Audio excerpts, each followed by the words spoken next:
الهجوس اللي من أفكاري جديدة هيضت بالي وانا اجيب الجزيلة، نهدي من الشعر وابيات القصايد لاجل عين اللي يشيلون الثقيلة، لاجل عين اللي يشيلون الثقيلة.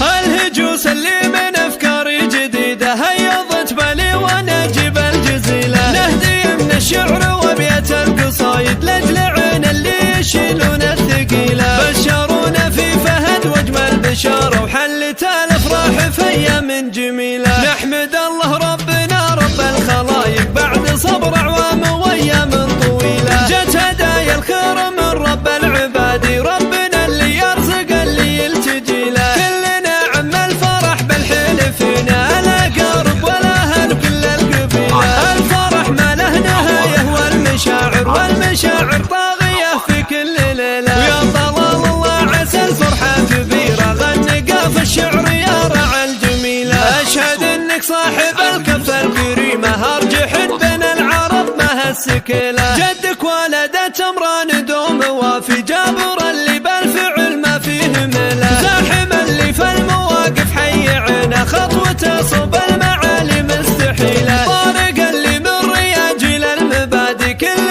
علم زين دايم يستوي له، خالك أحمد وابو جابر حي راسه ما برد في ساعة الميقا في حله. الهجوس اللي من أفكاري جديدة هيضت بالي وانا اجيب الجزيلة، نهدي من الشعر وابيات القصايد لاجل عين اللي يشيلون الثقيلة. بشرونا في فهد واجمل بشارة وحلت الافراح في ايام جميلة، نحمد الله ربنا رب الخلايق بعد صبر اعوام وايام طويلة. جت هدايا الخير من رب العباد، ربنا اللي يرزق اللي يلتجي له، كلنا عم الفرح بالحين فينا الاقارب والاهل وكل القبيلة. الفرح ما له نهاية والمشاعر والمشاعر طاغية في كل ليلة، ويا طلال الله عسى الفرحة كبيرة غنقا في الشعر يا رعى الجميلة. أشهد إنك صاحب الكف الكريمة أرجح بين العرب ما هالسكيلة، جدك ولدت أمران دوم وافي جابر اللي بالفعل ما فيه ميلة، زاحم اللي في المواقف حي عينه خطوته صوب المعالي